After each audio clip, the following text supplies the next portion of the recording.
Hay muchas razones por las que debemos orar.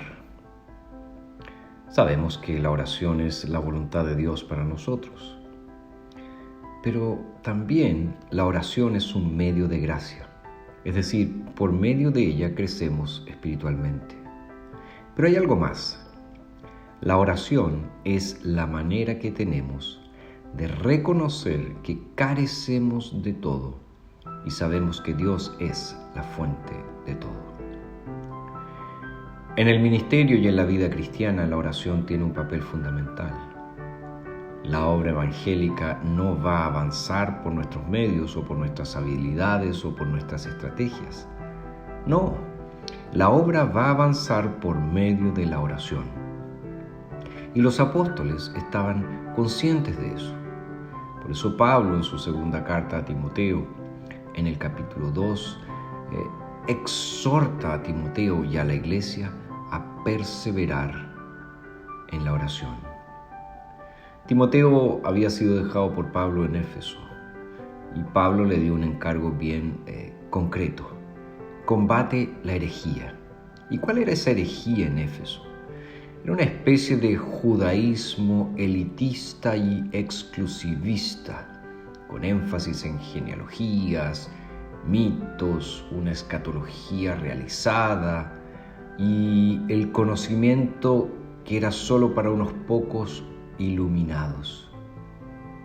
Pero Pablo dice que el Hijo de Dios se hizo hombre y vino al mundo para salvar a pecadores, pecadores como tú, pecadores como yo. Y él entonces vincula la oración con el testimonio y dice concretamente en los versos 3 al 7 de este capítulo 2 que la iglesia debe anunciar el evangelio a todos. Verso 3, esto es bueno y aceptable delante de Dios nuestro Salvador, quien quiere que todos los hombres sean salvos y lleguen al conocimiento de la verdad. Porque hay un solo Dios y un solo mediador entre Dios y los hombres, Jesucristo hombre, quien se dio a sí mismo en rescate por todos, de lo cual se dio testimonio a su debido tiempo. Para esto, yo fui constituido predicador, apóstol y maestro de los gentiles en fe y verdad. Digo la verdad, no miento. Aquí Pablo está presentando un aspecto más amplio de esta relación entre la oración y el testimonio. Él dice en el verso 4 que Dios quiere que todos los hombres sean salvos y lleguen al conocimiento de la verdad. Ahora, esta frase ha generado más de una pregunta. ¿Por qué hay un énfasis en el deseo de Dios por la salvación de todos? Y precisamente, ¿quiénes son esos todos?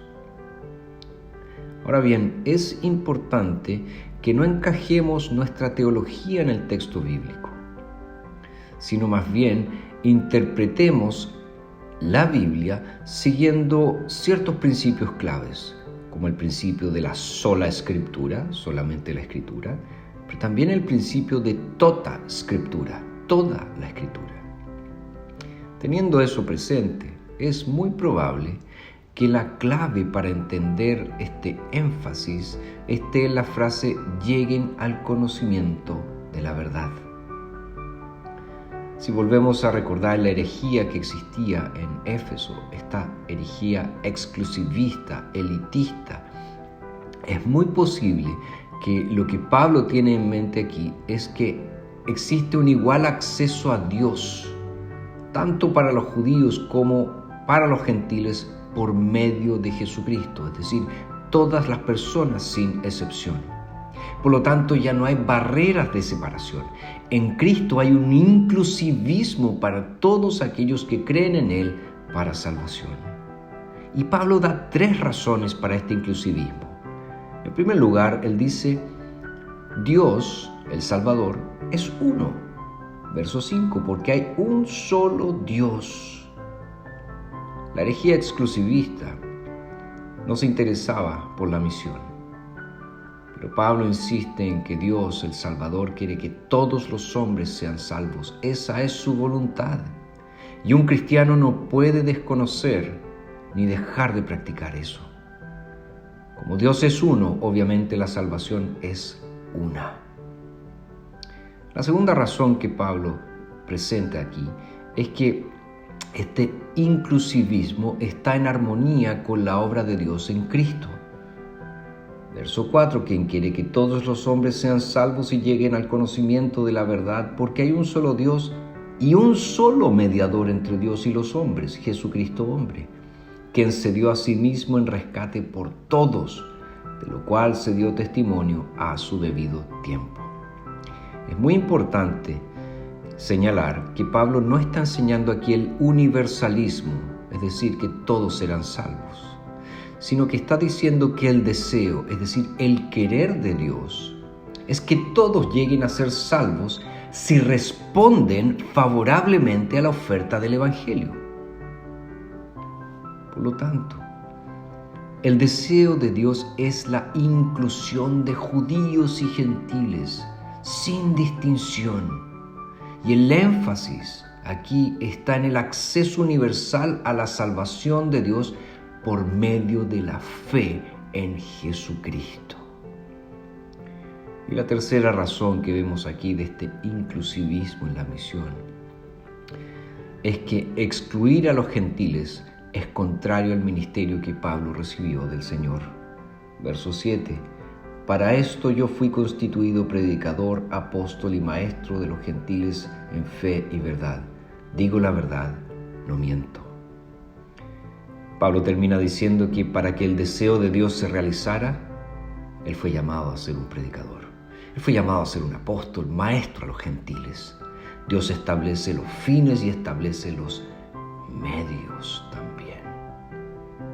Por eso Pablo termina diciendo, digo la verdad, no miento.